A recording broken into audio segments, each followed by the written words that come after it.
nós temos na aula de hoje? Não sei se todos vocês estiveram na última aula, sexta-feira passada, se vocês lembram que faltou a gente terminar de fechar claro, terminar de fechar aquela discussão. A gente perguntou se tais coisas eram cultura, se não eram, se era natureza, tá? Para a gente fechar mais ou menos o que era cultura. E a gente falou, já em outras aulas passadas, o que era esse eurocentrismo, tá? Aqui nós temos, inicialmente, uma pessoa com galinhas e outra com violino. Nós vamos entender o que galinhas tem a ver com violino nesta aula de hoje. Fique ligado. Então, muito parecido com o eurocentrismo, na verdade, o eurocentrismo é um tipo de etnocentrismo. O que é o tal do etnocentrismo, então? É a concepção de membros de uma cultura ou grupo social como sendo o centro normal superior aos demais. Lembra que a gente estava falando sobre aquela série brasileira, Coisa Mais Linda, aonde toda a cultura brasileira era muito importada da Europa? Então, é mais ou menos isso. Ah, mas tem a arte bonita, a arte verdadeira, a arte que vale, é a arte que uma pessoa faz na rua, é a arte que vocês lembram do pessoal que se pintava de prata no calçadão?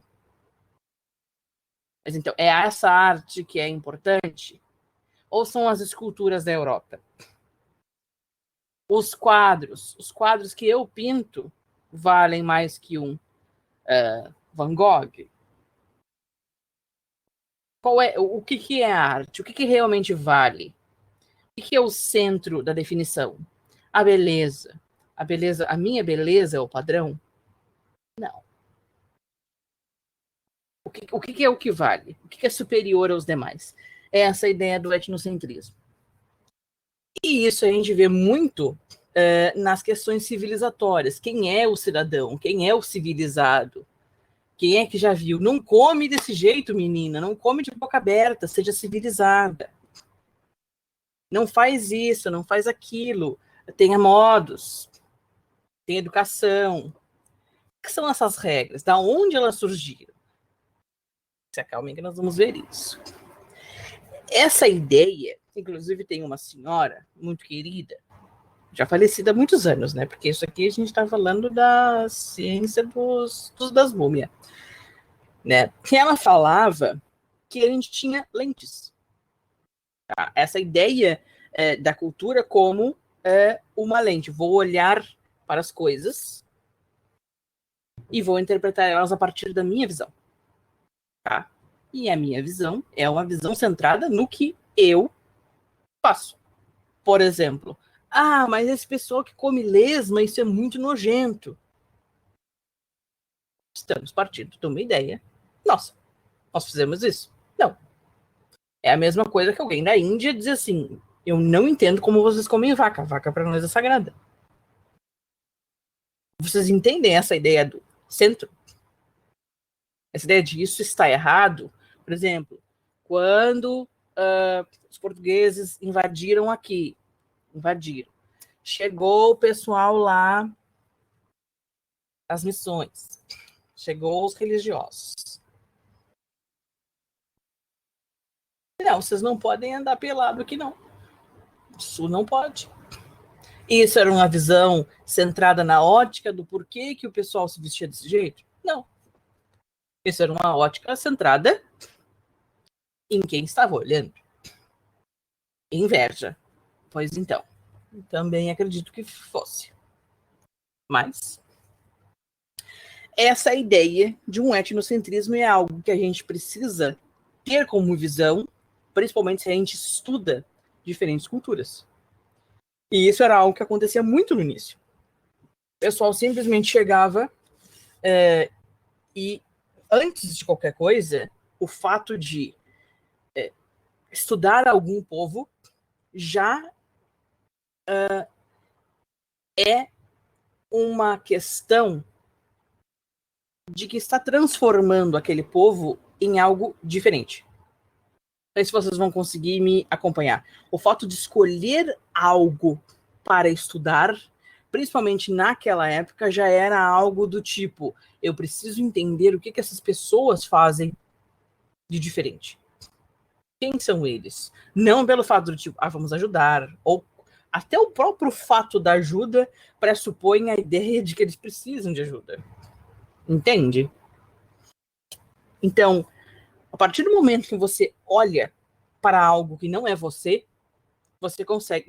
começa a ver as diferenças. Tá? A ideia é, a partir do momento que você tem um poder, o que você faz com isso? Como é que a gente olha para isso? A partir das nossas lentes? Enquanto seres neutros, porque quando a gente trabalha com questões públicas, por exemplo, mas por que tu estás me dizendo tudo isso? A questão da proposta, gente, na redação. Vocês não têm que apresentar uma solução na redação. A gente apresenta uma solução. Não, eu acho que todos os indígenas precisam se vestir, arrumar um emprego, desistirem das suas tribos e darem uma volta ali no calçadão, irem no Ercílio, morar na Deodoro.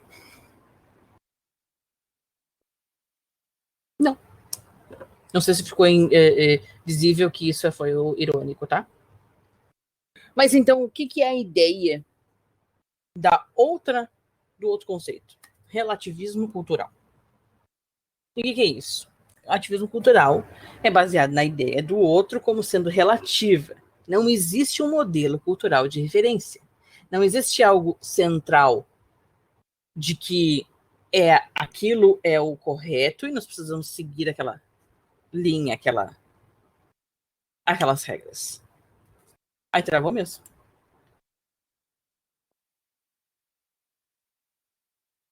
Eu não quero atrapalhar a aula, Lucas. Eu vou tentar resolver de novo, tá? Me desculpa. Não, capaz. Eu vou seguindo. A hora que chegar aí, a gente segue. Para não ignorem a Milena. Pelo menos agora. Cada cultura, então, se expressa de uma forma diferente e tem seu próprio sistema de valores que só pode ser interpretado dentro do contexto da própria cultura. Não é tão difícil. Mas se faz isso, se faz aquilo. Você cuide da sua cultura e deixe a cultura dos outros para eles. É difícil? O que nós podemos colocar dentro dessa questão? Várias coisas do nosso dia a dia. Pessoas que, para quem teve na aula de quarta, do Papo Cabeça, que estrelou a minha participação, a gente viu que um exemplo disso que não está muito bem referente a culturas, mas que a gente pode aplicar para isso, é o casamento gay. Eu não acho que deveria existir. Eu não concordo. Então você não se case com um gay. Ele te pediu em casamento? Não, né? Então, você cuide da sua vida. Cuide da sua cultura. Isso não é tão fácil, tá? Porque a gente entra... isso não é tão simples, tá? Eu falo como se isso fosse extremamente simples. Mas não é muito simples porque a gente acaba, em alguns momentos, batendo com algumas coisas que são contrárias, controversas, mas a questão primária disso, se você é alguém estudioso, você é alguém fazendo uma ciência sobre as pessoas, relativismo cultural é o mínimo, do mínimo, da onde você precisa partir. Mas eles fazem coisas que eu não concordo, o problema é seu. Você está ali dentro de uma posição científica, o relativismo cultural é o mínimo, nós temos outras coisas a partir disso, mas vamos passar pelo mínimo. Mas então, o que nós vamos continuar depois disso? Nós temos os tipos de cultura. A gente já meio que entendeu, eu espero, que o que é essa diferença entre o que é cultural e o que é natural. Mas aí a gente entra mais um pouquinho neste túnel da cultura. A gente vai entrar mais um pouquinho. E aí vê que as culturas são diferentes. Elas têm tipos, que a gente pode categorizar elas como tipos. Tá? E aí a gente vai ter a cultura popular e a cultura erudita. Tá? Quem é que sabe o que é ser erudito? O que é erudito? Alguém? Vamos lá. Chuta aí alguma coisa só pra gente rir. E agora é a vez de vocês. Não pode ser só eu.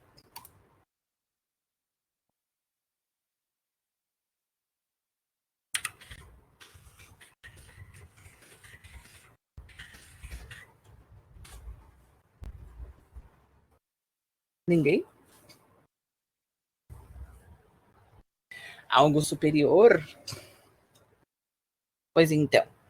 Se a gente tem mais ou menos uma ideia de que, tipo, cultura popular e a cultura erudita não seria popular. Tem por aí.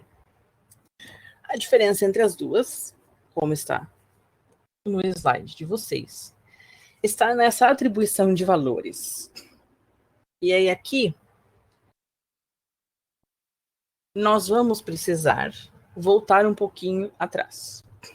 Tudo que a gente vai fazer na vida, e isso, e vocês perguntam assim, mas por que a gente teve que estudar o saco do Marx? Por quê? Porque ele disse uma coisa muito importante, que é o método dele, é o materialismo histórico. Mas mais importante, o histórico. Não digo para ninguém isso. Vai estar no YouTube, que eu disse mais importante, histórico. Todas as coisas acontecem porque teve uma história por trás. E aí, aqui, nós vamos falar sobre uma pequena historinha, tá? Aqui era tudo mato, podemos dizer assim. Vivíamos pacificamente.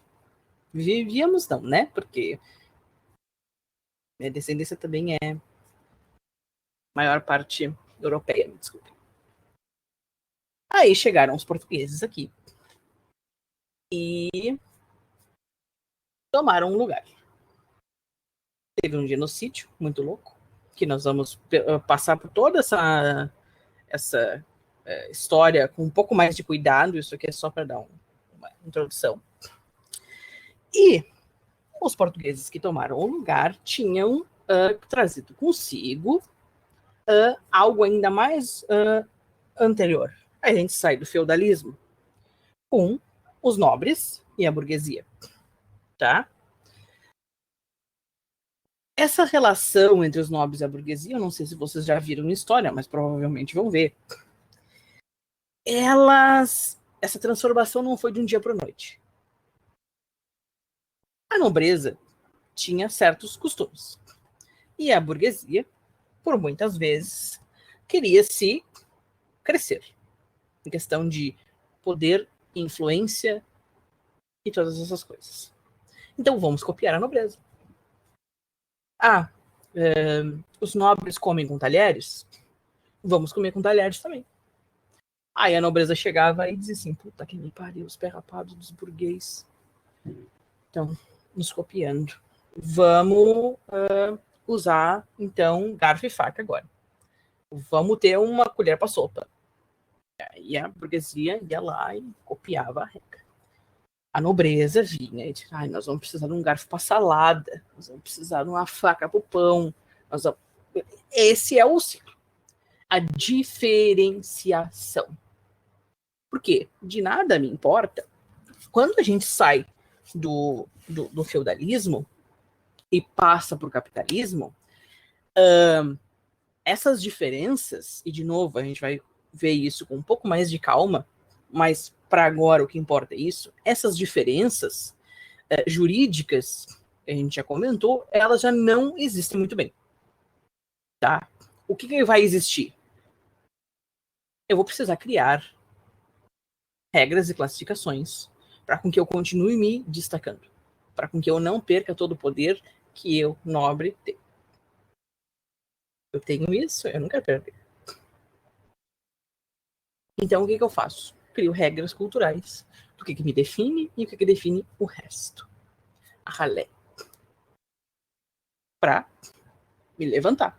Para com que eu fique por cima nessa questão hierárquica de status. Preciso continuar onde eu estou, com a minha importância. Ou eu, nobre, só porque um regime caiu, perderei todo o meu prestígio. Tá? Então, é daí que surge duas coisas. Por exemplo, 2 exemplos de tudo isso, dessa diferença, dessas manifestações de diferenças sociais e dessa divisão da sociedade em classes. Aí, quando a gente sai, quando a gente entra no capitalismo, a gente divide as pessoas por classes. É uma outra divisão, para que cada um fique no seu lugar. E aí, para fixar essas coisas, a gente define regras de cultura. E aí tem 2 coisas, que são as bengalas e o pé rapado. Vocês nunca ouviram falar da origem do termo pé rapado? Vocês sabem que é algo que não é muito bom. Então, existia em primeiro lugar, tá? Pessoas, muito tempo atrás, quem era pobre vivia onde? Na zona rural. Tá? Ou precisava passar pelas ruas que eram de barro. Tá? Quanto mais longe a pessoa vivia do centro, mas na verdade nem era a quantidade de tempo que ela precisava caminhar. Quem tinha condições andava de carruagem. Tá bem? Aí a pessoa chegava no culto, chegava nos lugares e ela já descia ali na porta do negócio, entrava para dentro. A pessoa que ia de carroça precisava pisar no barro? Ou pelo menos pisar muito no barro pela maior parte do tempo? Não. Então, o negocinho de parecia um C de metal era instalado na frente dos lugares para que os pobres pudessem rapar o pé para poder entrar no lugar. Rapar o barro dos pés. E isso não é uma coisa, gente, que seja muito antiga. Eu me lembro, porque eu sou um pouco kakura também, eu me lembro da época que os guris saíram do bairro, tá? E precisavam passar por muita rua com barro. Né? Porque eu sou antigo.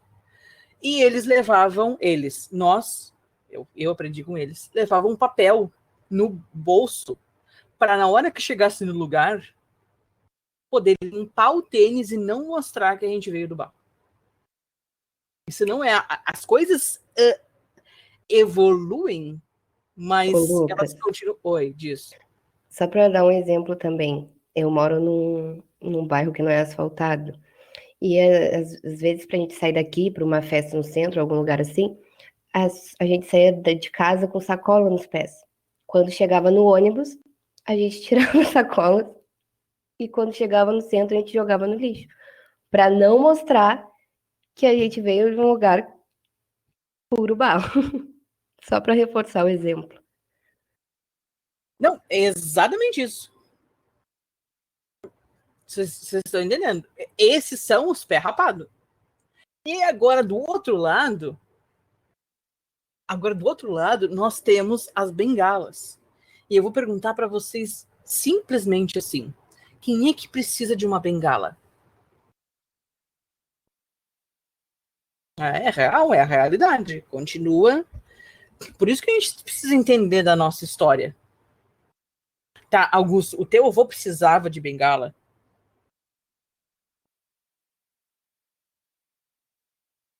Mas aí eu pergunto para vocês assim, vocês sabem que existiam pessoas... se tá, ele tinha problema no pé. Não, beleza. Qualquer pessoa que precise de uma bengala, ok. Mas uma bengala também é um acessório para pessoas que não precisam dela. E elas vinham engrossadas em joias, ou tinham um pererei parará. Sim, antigamente a bengala era um símbolo de status. E para quê? Para que eu preciso ter um troço que eu não preciso? usar, não tem utilidade, não tem função. A função dela é basicamente de status. Porque eu posso comprar um troço. Só isso. Eu preciso? Não. Preciso fisicamente? Não. Mas eu compro para mostrar que eu tenho. Exatamente. Para mostrar que eu posso comprar um troço inútil que eu não vou usar. Vocês conseguem entender as diferenças? Isso são regras de comportamento. Isto é cultura e isto são exemplos de cultura popular e cultura erudita. Agora, quem é o pobre... Também tem isso, mas aí a gente vai entrar no... Aí a gente já entra numa outra ideia. A ideia da cultura é que são expressões humanas, porque todas as duas partes são humanos, são expressões humanas, são expressões de sentimento e da vida de um povo. Tá?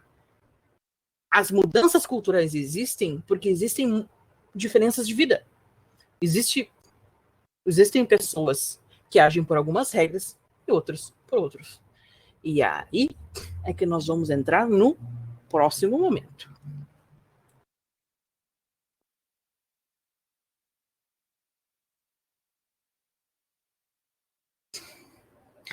Mas, gente, eu vou contar para vocês uma imagem que eu não sei, eu devia ter colocado isso daqui e não coloquei. Mas um amigo meu me mandou uma foto de que existia um lugar, tá, uma empresa que alugava iPhone por dia. Vocês lembram quando a gente alugava fita de videogame nas locadoras? Ou quando a gente alugava videogame nas locadoras? Pois então, agora fizeram isso com os iPhone. Você aluga um iPhone por dia, por diária, e aí você pode postar fotos, e aí quando seus amigos vierem te perguntar, eu uso o iPhone para tirar foto. Verdade, Thalita, eu provo para vocês. Não sei se é só para tirar foto, né? Não sei se é só para isso ou não. Mas aluguel de iPhone. Para vocês terem... vou alugar uma casa? Por quê? Posso alugar um iPhone? Então, dessas diferenças entre a cultura popular e a cultura erudita, eu preciso dizer para vocês... Exatamente. Eu preciso dizer para vocês que a cultura erudita tem mais valor? Não, né? Isso fica visível. Ela é superior, identificada com as elites. E o que vão ser exemplos da cultura erudita? Música clássica de padrão europeu, artes plásticas, escultura e pintura, teatro e literatura. E ela vai fazer o quê? Como eu já disse antes, ela vai estabelecer uma fronteira social. Tipo, a partir daqui, só tops. Desculpa pelo uso dessa palavra. E ela tem uma função de diferenciar. Tá? E aí vocês vão me dizer assim, mas Lucas, não. Literatura não é algo só para pobres, não é só para ricos. A Receita Federal diz que a população pobre não lê livros e defende tributação. Segundo o documento, pessoas pobres só consomem livros didáticos, que a taxação poderia ajudar em políticas públicas. 7 de abril de 2021. Vocês lembram disso?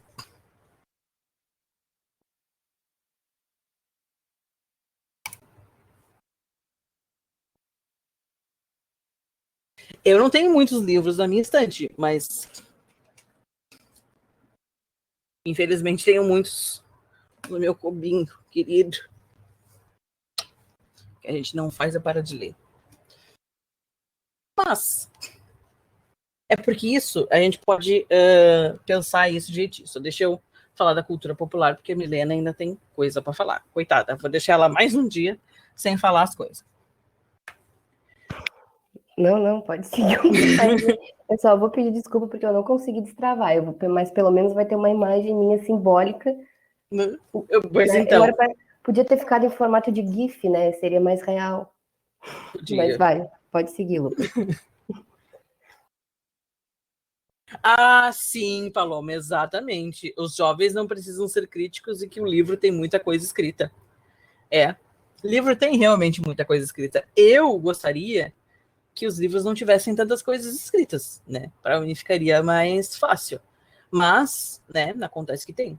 Então, o que são exemplos, então, de cultura popular? Mitos e contos, danças e música, festas religiosas populares, Não venha de me falar de festa junina. Gente, mas é uma festa religiosa de todas as religiões. Artesanato e a culinária. É a manifestação genuína do povo enquanto grande quantidade. Por quê? A maior parte da população é a elite? Não, né? Então, se a maior parte da população é o povo, das pessoas, dos cidadãos, dessas criaturas que habitam o país, a maior parte das pessoas são o povo. Então, é mais possível que a cultura popular seja a manifestação genuína do povo e não reflexo da elite. E não tem tanta gente assim na elite. Tá? Para diferenciar quem é o povo de quem está acima. E quem está acima, é muito engraçado, eu tenho só uma pequena recomendação de documentário. Eu vou trazer para a gente semana que vem, porque o de agora de cabeça não me lembro, mas é um documentário antigo, mas muito, muito bom, sobre pessoas que moram em cobertura. E é muito maravilhoso porque eles acham que são pessoas melhores que as outras, porque eles moram no último andar. Eles estão acima do resto. É muito bom. Muito bom. Chegou a hora da gente estudar essa parte da população. A minha professora colocou direto no... Eu vou catar e eu trago. Tá? Eu juro que eu trago. Mas ela colocou direto na plataforma e eu não... Ah, tem o link do YouTube. Provavelmente tem lá. Eu vou trazer. Enquanto a Milena fala, depois eu cato para trazer para cá. O que precisa ser a cultura popular, então? Acessível pela massa. Porque como que a cultura não vai ser acessível para as pessoas que deveriam fazer ela? Tá? Ela vai ser construída no coletivo e na diversidade diferente da cultura erudita que estabelece uma fronteira. Ela não é construída por todos. E a cultura popular vai ter um quesito de questão de inclusão, enquanto a erudita tem um quesito de diferenciação.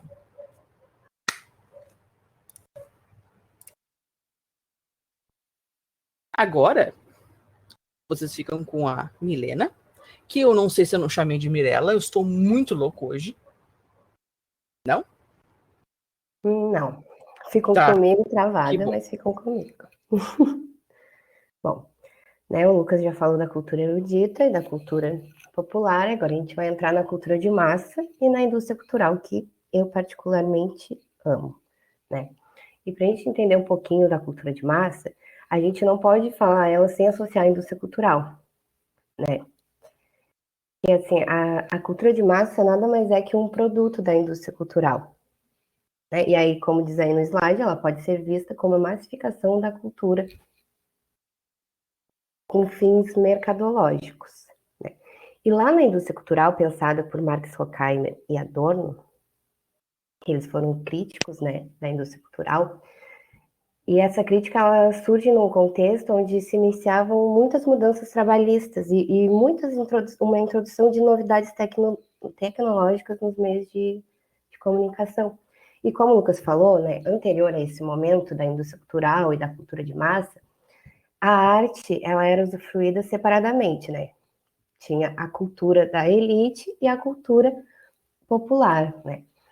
Então, era basicamente usufruída separadamente, né? A classe trabalhadora, né? Entre aspas, a inferior, e a classe, a elite, a superior.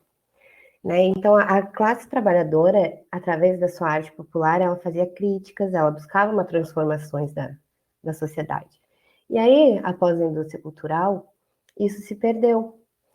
E aí aconteceu uma coisa que a arte de ambas, elas se uniram, né? Com um único propósito, que dentro da indústria cultural seria a comercialização. Né? E se tornaram totalmente dependentes do mercado, perdendo assim a sua espontaneidade, as duas, né? Se uniram. E aí elas viraram produtos do capitalismo, e os indivíduos, eles se tornam objetos desse sistema cultural e industrial e capitalismo, né? E capitalista, no caso. Né? Então, fica claro para a gente que o objetivo, além do lucro, é manter os indivíduos presos, de certa forma, numa ideologia dominante, né? Então, a indústria cultural, ela passou a ser uma massa de manobra da população.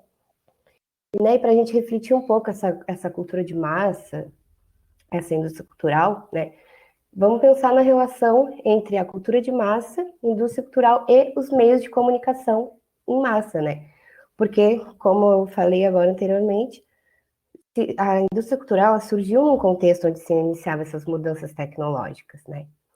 Então, essa relação, ela está justamente nessa questão da massa, né? Que se refere a uma grande população, ou simplesmente o povo.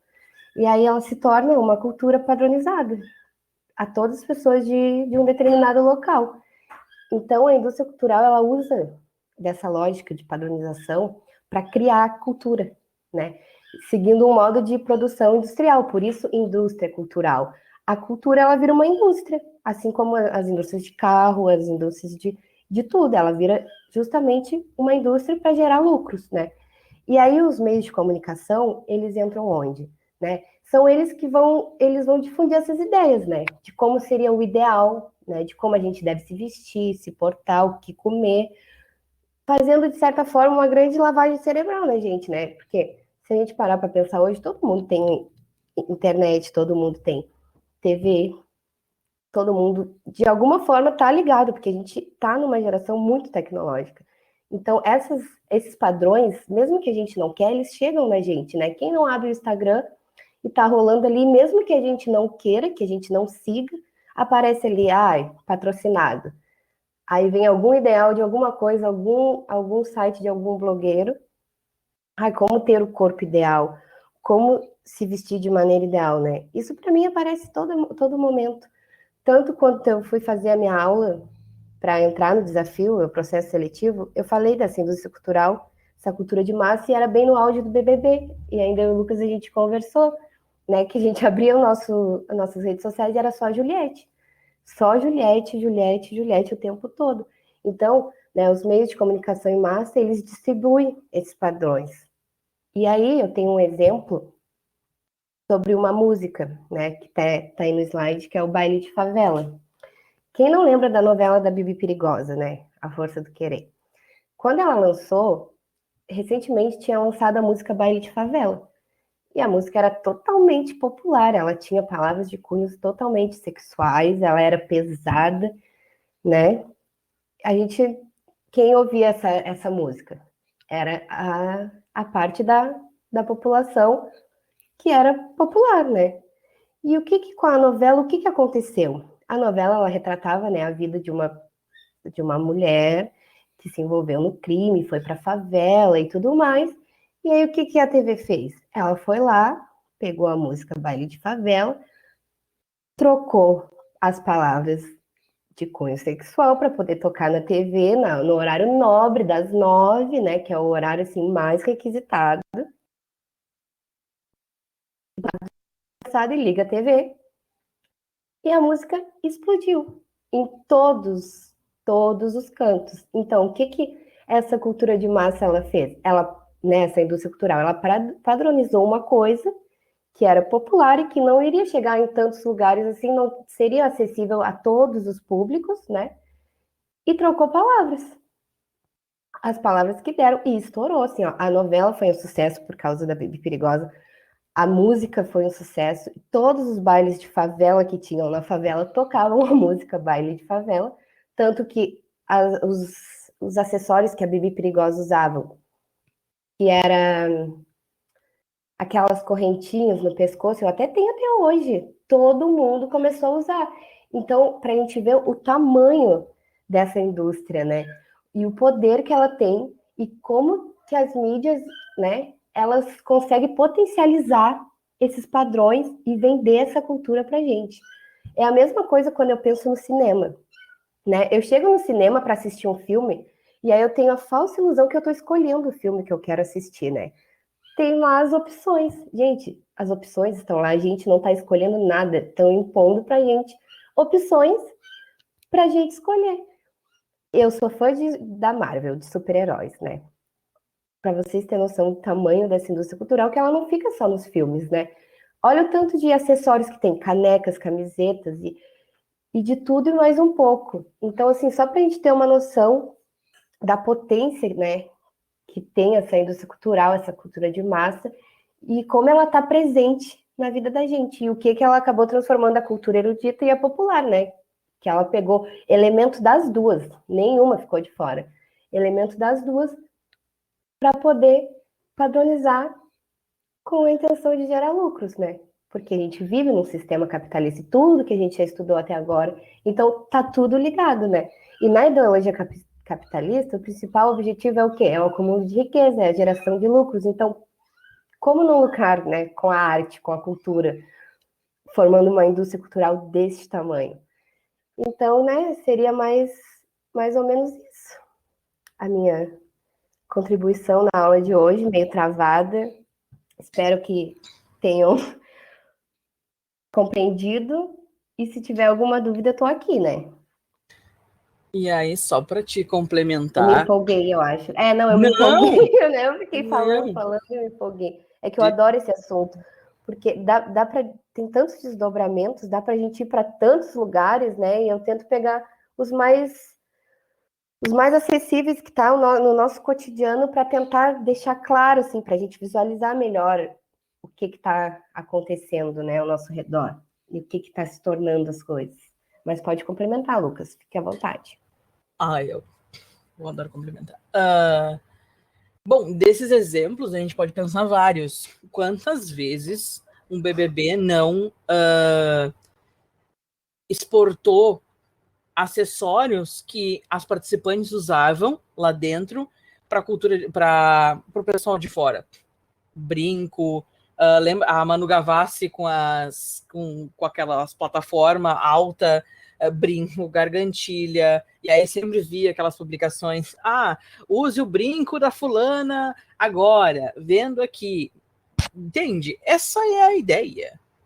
Mas, mais importante, uma coisa que a gente não pode se esquecer, que se usa, tá? Por que é cultura de massa? Porque, gente, se eu quero, pensa assim comigo, se eu sou o burguês, se eu sou o capitalista, e eu penso assim, eu quero vender isso a rodo, né? Porque é o mais inteligente de se fazer. Quero vender isso bastante. Eu preciso agradar ao maior número de pessoas. Exatamente. Por isso de massa. E Se a como que vai massa não. fazer isso, né? Aí eu preciso juntar os gostos, eu preciso fazer coisas assim que agradem muitas pessoas. E aí, como é que a gente se diferencia? A gente dá para a elite ou para quem tem mais poder aquisitivo primeiro. A gente dá para eles Exatamente. primeiro.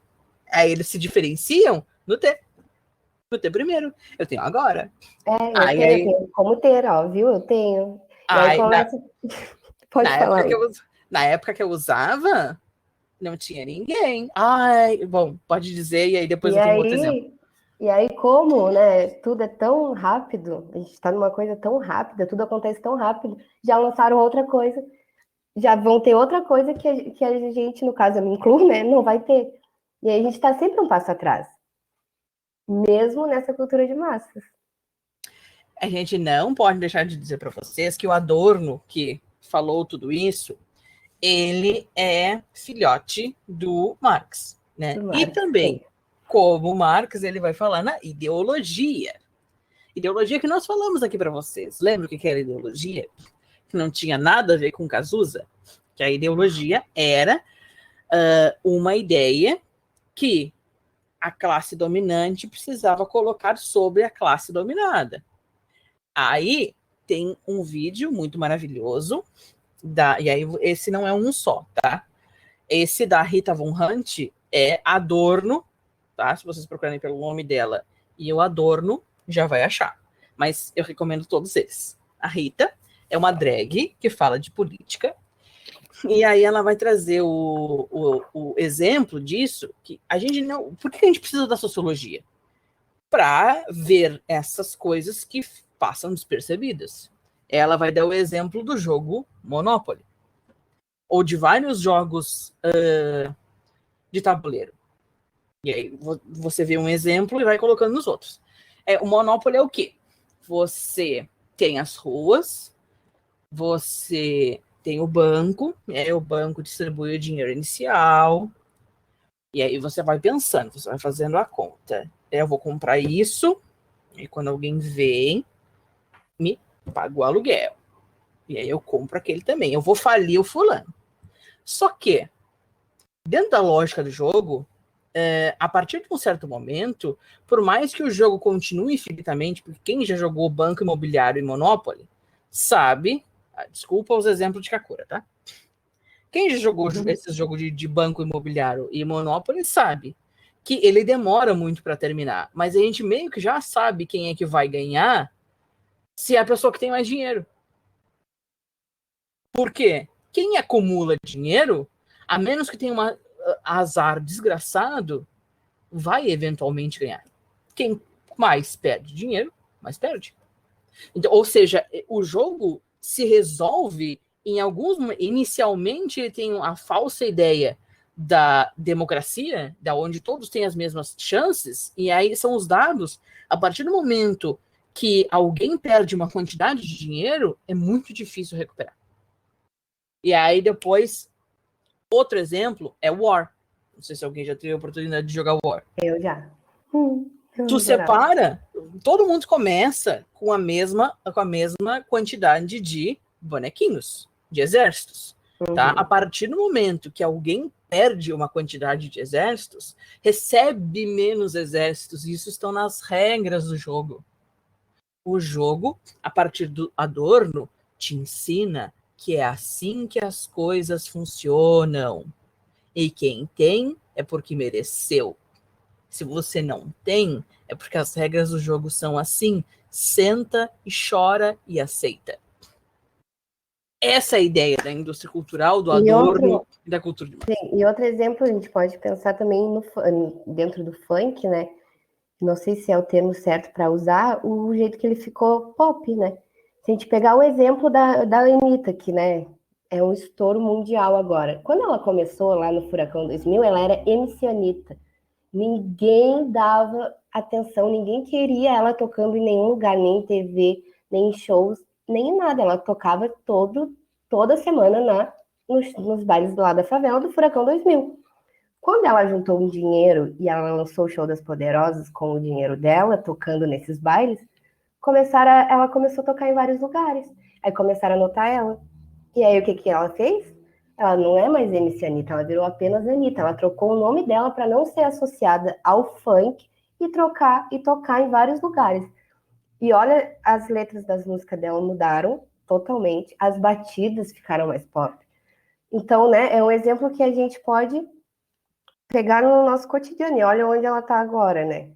Ela já deu palestra em Harvard, ela está com parceria com a Nubank, fazendo coisas de marketing, porque ela conseguiu sozinha, né? Depois ela foi ser notada e fazer isso com o funk. Claro que não é mérito só dela, mas ela é um exemplo assim grande e nítido do que é a indústria cultural. Isso é aterrorizante, né, gente? Porque ela trocou o nome dela, ela deixou para trás o MC, tanto que quando ela fez isso, porque na época eu acompanhava ela, quando eu tinha 13 anos, quando ela fez isso eu fiquei, mas por quê, né? Aí agora, depois de uma faculdade, né, cursar uma faculdade de Ciências Sociais e ver Adorno, ver a indústria cultural e ver tudo isso, eu consigo ver nela esse exemplo de padronização e o que a indústria cultural faz, né, com as coisas. Tá, ali o comentário da Bianca. Pode-se dizer que, então, foi feito um tipo de entretenimento barato e popular com menos informações, feita para não fazer pensar para os pobres e outro para os ricos com grandes referenciais como grandes artistas e livros, ou seja, uma cultura mais rica em conhecimento. A ideia, Bianca, é que, por exemplo, antes existia... a gente conseguia ver mais nítido uma diferença entre a cultura popular e uma cultura erudita. Existe essa diferenciação. Uma terceira via, tá? Existem essas duas coisas, tá? Uma terceira via é essa cultura de massa que juntaria numa maçaroca essas duas coisas para vender mais rápido. Só que a cultura popular e a cultura erudita ainda existe. Mas aí que tá, nessa visão antiga, nessa visão um pouco anterior, porque tudo isso aqui que a gente está dizendo são cientistas olhando para esses fenômenos, tá? Quando essa análise foi feita, foi um pouco antes da... Como é que eu posso dizer? Um pouco antes dos últimos acontecimentos. Quais foram os últimos acontecimentos? A gente tem aqui essa ideia de que a cultura popular é mais mítica, é mais de mitos, é mais do senso comum, e essa cultura erudita é um pouco mais científica. Mas o que a gente tem, principalmente no Brasil, nos últimos anos, foi o quê? Pessoas pobres indo para... voltou? Pessoas pobres indo para a universidade e com esse... pessoas pobres... Oi? Né? Tipo, essa onda de pessoas que entraram, que não tinha, porque a universidade, desde a época dos jesuítas, ela é feita para os nobres. E aí ela foi se popularizando. Só que aí veio o boom, principalmente com o Enem e o governo de vocês sabem quem, que colocou os pobres dentro da universidade. Me desculpa, mas é verdade. Não podemos dizer que não. Com essa onda de pessoas com menos poder aquisitivo entrando para a universidade, a gente começa a fazer pesquisas que não importam mais a essa elite, tá? Começam a olhar para outros ângulos. Então, agora nós temos algumas pessoas da elite, tá? Ou classe média que se acha elite, fazendo um movimento inverso, tá? Ignorando a ciência porque ela não mais... atende aos seus interesses em alguns momentos, entende? Então aí a gente tem o quê? Uma inversão. Isso a gente não pode esquecer que isso às vezes existe, tá? E de que isso não é estanque assim como está colocado aqui. E que as coisas que acontecem, elas vão mudando como que se olha para as coisas e como as coisas são feitas. Então, hoje em dia, a gente tem pessoas com maior poder aquisitivo ignorando a ciência, porque isso é o que diferencia elas agora. Isso aí não pode esquecer que isso existe. A ideia da diferenciação continua ali. O cerne da ideia é: eu sou melhor, eu me sinto melhor, por isso que eu me diferencio, e isso não precisa ser relacionado a dinheiro. Isso a gente faz em todo tipo de cultura. Eu me diferencio para não ser você, que eu não gosto. Tipo, eu na época do emo, né? Não era emo, então eu precisava me diferenciar para não ser atribuído ao emo. Me desculpem. Mas eu era uma das pessoas que odiava Rebelde. Sinto muito. Ah, não. Sim. Não aceito. Sinto muitíssimo, mas... Eu tô meio ainda, mas eu tô aqui, gente. Sim. As pessoas melhoram, né? Eu ainda não assisto Rebelde, mas... É isso, as pessoas melhoram. Não me cancelem. Vocês parem. Tô brincando. Mas eu espero que eu tenha respondido a pergunta. E outra coisa, né, que me veio, desceu aqui, é que a indústria cultural e a cultura de massa, ela não se preocupa com as especificidades e particularidades de cada cultura, tipo da cultura erudita e da popular, né? Porque ela tem o intuito de atingir a massa. Então, o elemento que ela puder pegar de cada uma para fazer essa maçaroca, como o Lucas falou, e vender, que é o intuito, é vender, ela vai fazer, né? E ela transcende qualquer distinção de natureza social, étnica, etária, sexual, psíquica. Ela só tem o intuito de vender, é o lucro, é geração de lucros. Então, é só para... Eu me esqueci dessa parte que eu queria falar também. E aí eu me lembrei de 2 exemplos que eu vou dizer rapidinho antes da gente dar beijo e terminar, que são as 2 músicas. Se vocês forem parar para pensar, a música da Anitta, que irritou e que botou ela no mapa, foi Show das Poderosas. Foi. Agora é hora do Show das Poderosas. São mulheres que se sentem poderosas. Isso pode ser relacionado a todas as mulheres. Isso é específico de alguém? Não. Não é. Essa é a melhor parte. E aí, a outra é a Valesca Popozuda. Lembra do beijinho no ombro? Beijinho no ombro por recalque passar longe. Ou seja, eu quero me afastar das pessoas que têm inveja de mim. E todo brasileiro acha que alguém tem inveja de você. Todos. E aí, aí o terceiro exemplo é a Beyoncé.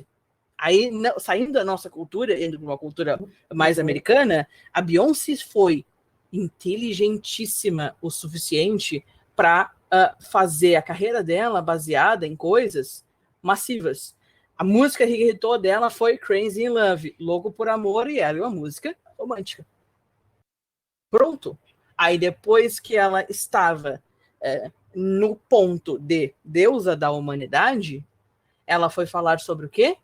As pautas que importavam a ela, que eram racismo. Pronto. E também tem a música, eu não sei falar inglês ainda, estou nesse processo, que ela fala dos padrões de beleza e que a beleza machuca. E essa música, para mim, assim, ó, é incrível. O clipe, a música, a letra, tudo. Então, ela conseguiu, né? Ela conseguiu chegar num lugar, é isso mesmo, Paloma, é essa mesmo. Através de, usando a inteligência dela, né? Massificando as coisas, para poder chegar no lugar que ela chegou e falar das pautas dela. Então, ela foi muito inteligente, sim. Ela merece o título de deusa. Deusa da humanidade, não é, amores? Deusa da Quem humanidade. concorda, respira. Então, eu acho